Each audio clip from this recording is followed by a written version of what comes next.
Junior Achievement Eesti esitleb.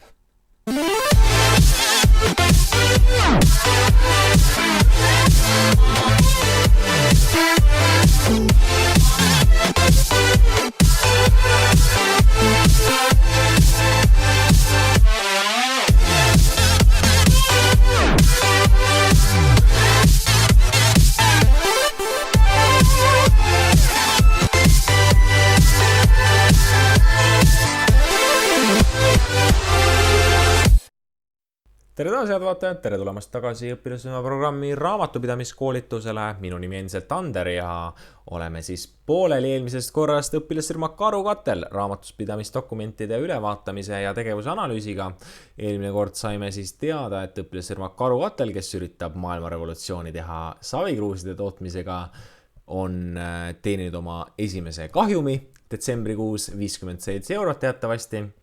Suutnud on nad toota 80 savikruusi, käia ära oma esimesel laadale, teenida seal oma esimene tulu ning esimese kuuga siis edukalt ühele poole saanud. Välja makstud on ka esimese kuu palk. Selles osas vaataks üle siis, kuidas läheb firma ülejäänud tegevus, ehk siis perioodid jaanuar-veebruar kuni firma sulgemiseni. Vaatame, mis nippe firma liikmed on välja mõelnud, et firmale tulu teenida ning uurime, kas nad siis suudavad saada ratsa rikkaks või peavad leppima samamoodi ka aruandeperioodi lõpus kahjumiga. Kui sul on veel üle vaatamata raamatupidamiskoolituse esimene osa, siis klikka üleval olevale bännerile ja vaata see enne ära, sellepärast et seal on olulist teooriat, mida selles osas ma kordama ei hakka, teie enda aja kokkuhoidmise nimel ja ilma nende teadmisteta jääks see kogemus võib-olla siit natuke poolikuks, nii et oleks oluline see enne üle vaadata, küll aga siis tule tagasi ja vaata ka teine osa üle. Nüüd aga, meil on siis Karukatlega vaja veel 2 kuud ühele poole saada ja jaanuarit alustavad firma liikmed uhkelt müügitegevusega, nagu ma siit juba näen. Kati saab hakkama 4 kruusi, Mati 2, Juss 3, Liisa 5, Miina 2 ja siin 3 kruusi müügiga hinnaks endiselt 2,5 eurot kruusi kohta ja nad toovad siis raha õpilasfirmasse 28. jaanuaril. No aga võtame lahti kohe müügiaruande ja kanname need arvud sisse. Nimed siis Kati, Mati, Juss, Liina, Miina ja Siim. Miks ei kanname neid seekord koos, kuna igaüks saab tasu müümise eest vastavalt müüginumbritele ja need müüginumbrid on seekord erinevad, siis on oluline nad välja tuua eraldi. Ja kanname nad siia jaanuarisse siis sisse. Kati saab 4 kruusi maha müüdud, Kati 3, Juss, vabandust, Mati sai 2, Juss sai 3, läks mul nüüd õigesti, jah läks, Liisa 5, Miina 2 ja Siim 3. Summas siis 2,5 eurot kruusi eest, ehk siis Kati 10 eurot, Mati siis 5, Juss 7,5, Liina tervelt 12,5, Miina 5 ja Siim 7,5. Arvutatakse meil Exceli poolt siit kiiresti välja ka juba müügitasud, mida igaüks sellega teenis, ehk siis 10% kogu müügisummast saavad nad siis enda palganumbrile lisaks. Ja näeme siin, et Liina saab kõige rohkem ja Mati ja Miina võib-olla siis natukene vähem. Ja 31. jaanuar arvestati palgad, küll aga tuleb meil müüginumbrid enne kanda pearaamatuse sisse. Võtame selle siit ette ja 47,5 eurot saadud raha hulka Teebetisse ja mäletatavasti peab Teebet leidma alati endale teise kontot kreediti sel juhul ja müügiga on tegemist, müügitulusse me selle kanname, müügitulu kreeditisse läheb 47,5. Täidame ära ka vahepealsed lahtrid, kassasaldo pärast seda sissetulekut on 109,74. Kuupäev, millal raha firmasse tuleb, on 26.01. 2016. Tšekki praegu ei ole, palgaleht mitte 11, vaid 1 peaks siin tegelikult olema. Õpilased selle raha on toonud ja müügitulu on siis see, millega tegu. 31. jaanuaril arvestati välja jaanuari palgad. Võtame ette palgalehe. Mäletatavasti olid siis ametipalgad direktoril natuke rohkem kui teistel, need muutunud ei ole, 2 eurot alla ja ülejäänud oli 1,5, need saame siia kopeerida. Preemiat meil seekord keegi ei saa, seda mainitud ei ole. Tüki töötasu, ehk siis igaüks mäletatavasti sai vastava summa sellest osast, palju ta tootnud on. Tootmisaruanne näitab meile küll aga, et sellel kuul keegi midagi teinud ei ole. ainult detsembris on meil viimane sissekanne tootmisaruandes, seega see leht ja see rida jääb meil praegu tühjaks. Müügitöötasu küll aga on meil täiesti olemas ja need numbrid saame siit kopeerida, palju igaüks endale võtab. Palgalehele nad siia lähevad. Ja nagu näeme, siis palganumbrist sellel korral 14.25 läheb väljamaksmisele, kanname sellega kohe raamatupidamise pearaamatusse sisse. 14.25 on siis väljaminev makstud kulu ja läheb ta krediitpoolele kassajäägiks 95,49. Kuupäev on meil siis viimane 31.01. 2 punkti siin ei ole, 01.2016. Palgaleht 2 on selle aluseks, õpilased selle raha saavad ja tegemist on siis palgaga. Ja töötasu alla see kirja läheb kuludesse, mäletatavasti kreedit leiab Debeti ja seetõttu siia Debetisse 14.25 ka kirja läheb. Nüüd aga tuleb välja, et turundusjuht Liisa ei ole tulemusega rahul ja otsib uusi müügivõimalusi. Ta võtab ühendust vallavalitsusega ning läbirääkimised vallavanemaga lõppevad hästi. Vald tellib endale veebruaris valla suveneriks 50 kruusi. Spetsiaalne tellimus tõi kaasa ka parema hinna 3 eurot kruus. Kruusi oli vaja juurde teha ning 5. veebruaril ostetigi saavivabrikust 10 kilogrammi saavi 5,38 euro eest. Nii, kuna tegelikult neid kruuse neil olemas veel ei ole, siis ei saa me seda müügitehingut veel sisse kanda. Esmalt tuleb ette kanda sisse materjalide ost, milleks siis 5. veebruaril 10 kilo savi ja läheb see siis kassa pearaamatus loomulikult kulude poolele. 5,38 tuleb kassast maha, 90,11 eurot siia jääb alles kuupäeval 05.02 siis jah. Savivabrik selle raha saab ja savi eest ja tegemist on siis kõige ehtsamal kujul tootmistasuga, sest savi läheb ju tootmisesse ja kreedit leiab oma Debeti 5,38 siia kirja läheb. Nüüd aga spetsiaalne tellimus siis 10. veebruaril toodeti 46, sel korral sai kasutada Riventari töökoda jahtid tasuta. Tootmises osalesid õpilased järgmiselt Kati 9, Mati 12, Juss 6, Miina 5 ja Siim 8. Liisa tootmises ei osalenud. Kanname need tootmisaruandesse siis sisse.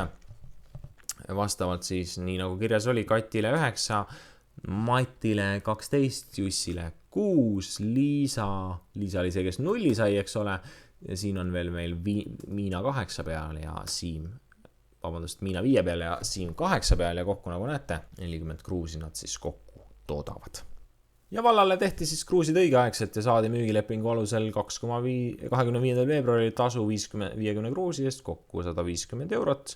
Paneme selle kõigepealt müügiaruandesse kirja. Kuna keelegi individuaalne müüks ei olnud, siis paneme siia kirja, et vallale see raha läheb veebruarikuus 50 kruusi eest 150 eurot ja müügitasu keegi ei saa, sest keelegi individuaalse müügiga siin tegemist ei ole, nii et see 10% antud juhul siis jääb välja maksmata ja kanname sellega pearaamatusse sisse 150 eurot, sissetulu 240 eurot ja 11 eurosenti on meil praegu kassas raha 25. veebruaril see raha sisse tuleb. Tšekinumbrit meil praegu ei ole, vallavalitsuselt me selle raha saame. Müügituluga on tegemist ja nagu ikka, Debet leiab oma kreediti. Ja nii ka müügitulu puhul müügitulusse kanname siis kreediti poolele 150 eurot. Kuid rahulolematu Liisa ei jätnud jonni sellega ning tegi veel veebruaris õpilasfirmale ka kodulehe ja läbi selle õnnestus õpilasfirmal saada 12 tellimust sinnaga 2,5 eurot tükk. Kodulehe müük tõi 27. veebruaril sisse 30 eurot. Võtame lahti taas meie müügiaruande ja kodulehe kaudu siis koduleht selleks müügianaliks on. Saame selle sisse kanda 12 kruusi hinnaga 2,5 eurot tükki, ehk siis 12,25 meile selle 30 eurot teebki.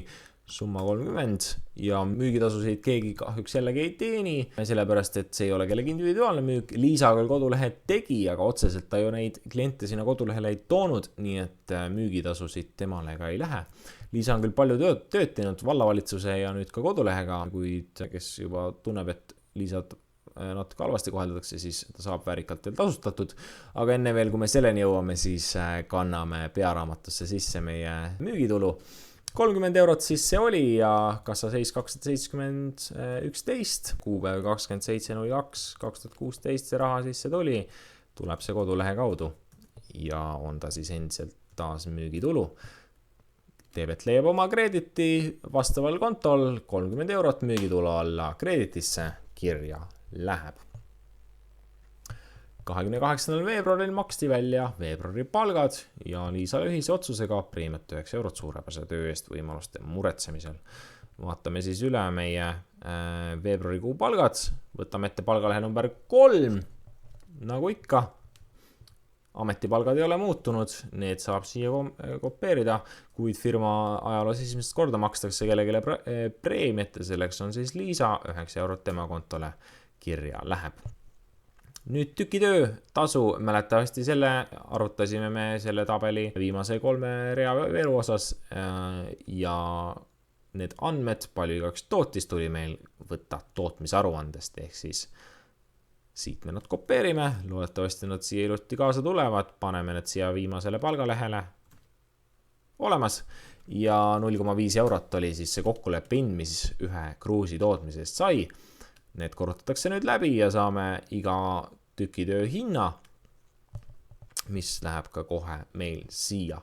Müügitöötasu, selle saame müügiaruandest, aga veebruarikuus keegi müügitasu ei teeni, sest individuaalset müüki ei toimunud ja siit 10% siis kellegile ei lähe.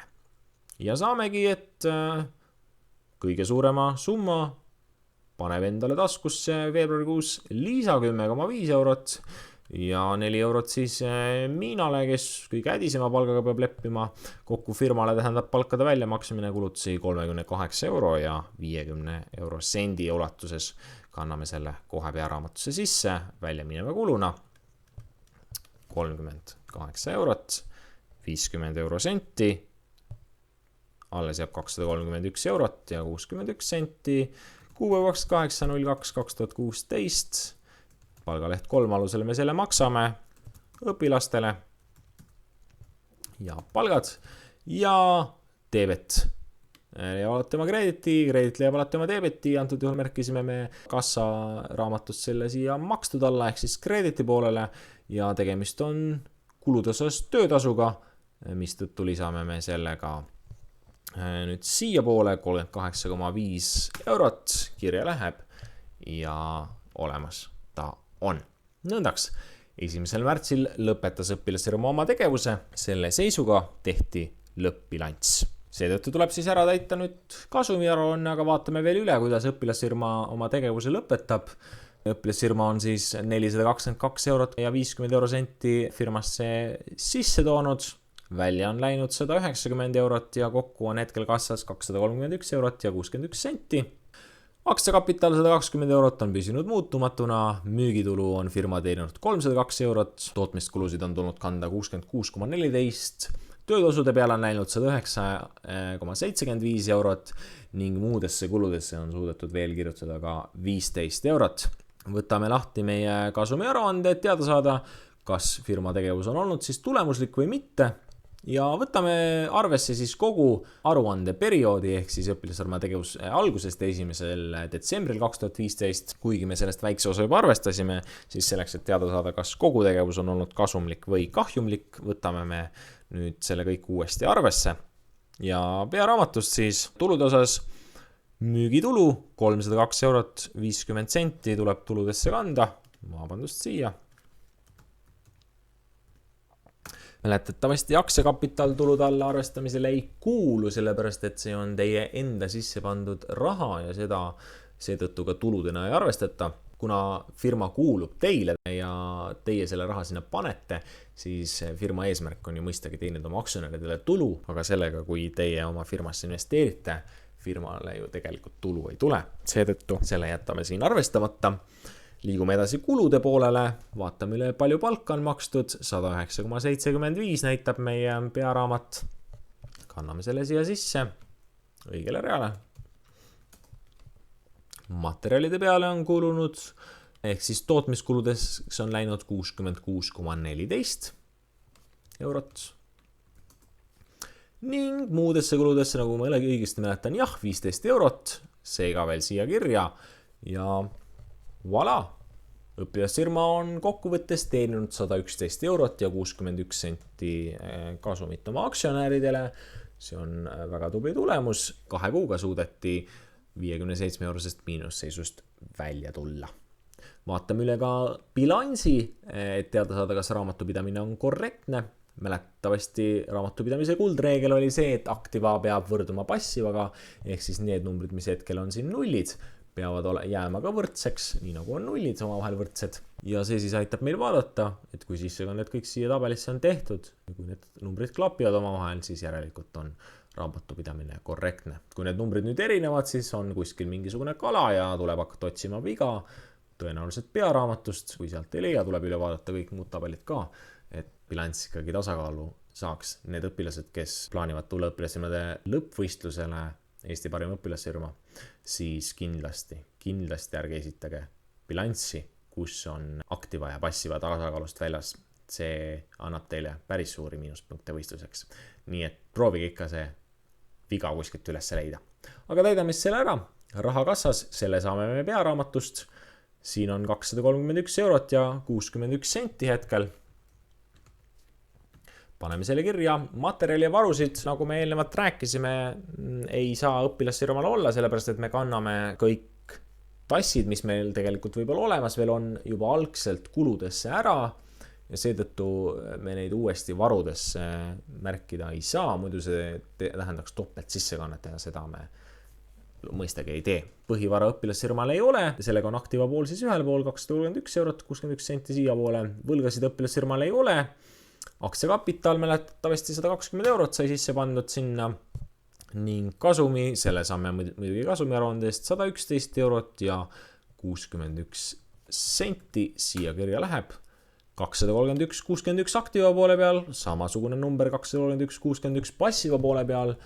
Bilanss on tasakaalus, raamatupidamine on järelikult korrektne ning saame edasi liikuda kõige viimase asja juurde, milleks on siis likvideerimise aruanne. Vaatame veel ka, mis ülesande tekstis kirjas on. Ülejäänud tooted otsustati jagada nii, et iga õpilane sai endale 1 kruusi ja 1 kingiti õpetajale. Tagasi oli vaja maksta algsed investeeringud ja jaotada kasum.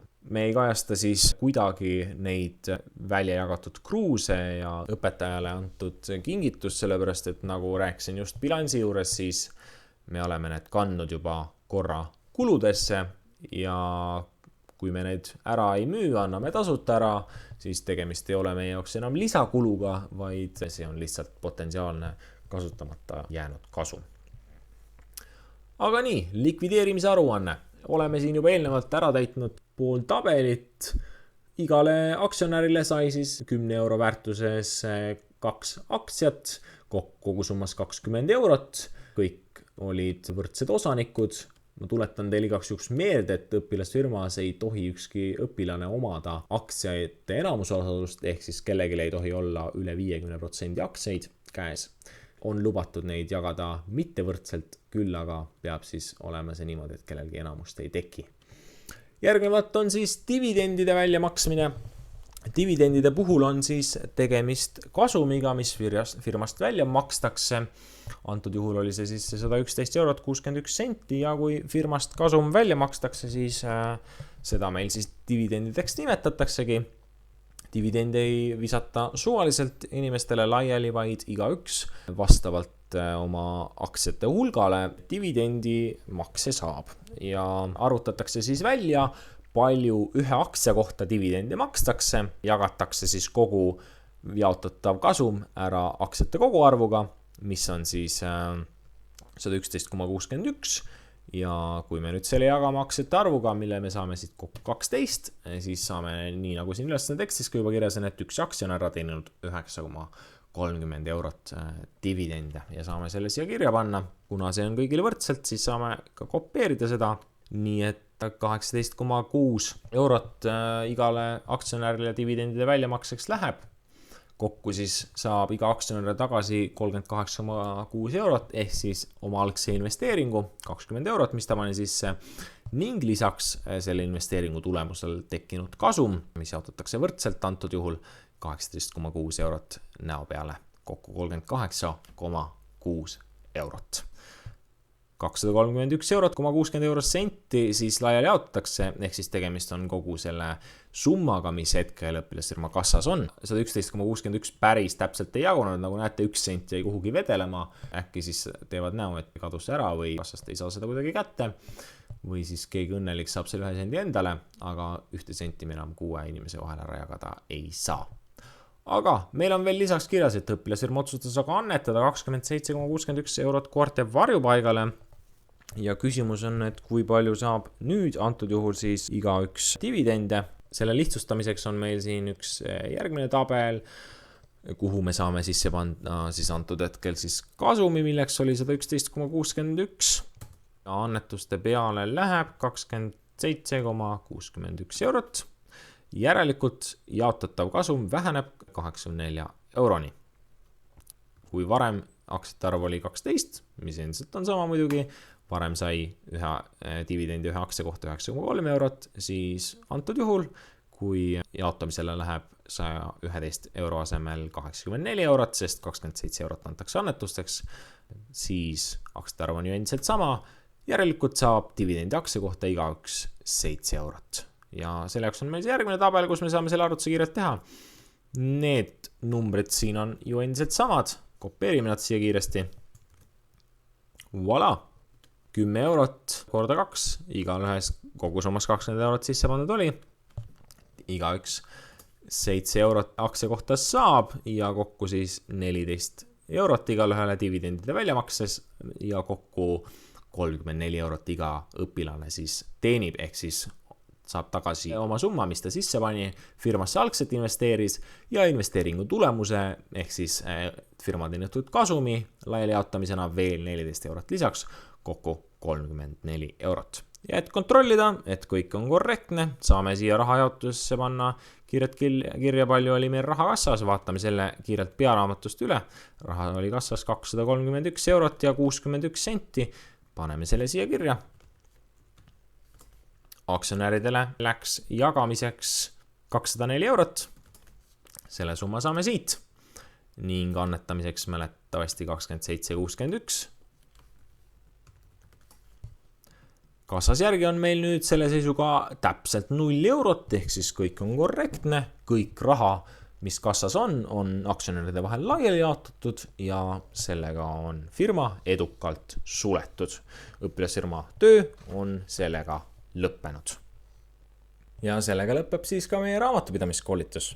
Tuletan aga veel kord meelde, et materjalid, mida kasutasin raamatupidamisülesannete lahendamiseks, need tabelid on kättesaavad Junior Achievement Eesti kodulehel ja.ee, valite siit õpilasfirma. Materjalid ning kerite alla ning õpilasfirma raamatupidamise tabelid on siinkohal ka kättesaadavad. Ma soovin sulle palju edu sinu õpilasfirmaga ja loodan, et jõuad sellega kaugele ning loodetavasti kohtume meiega juba peatselt õpilasfirma järgmistel üritustel. Kui oled aga õpetaja, siis kindlat meelt oma juhendatavatega.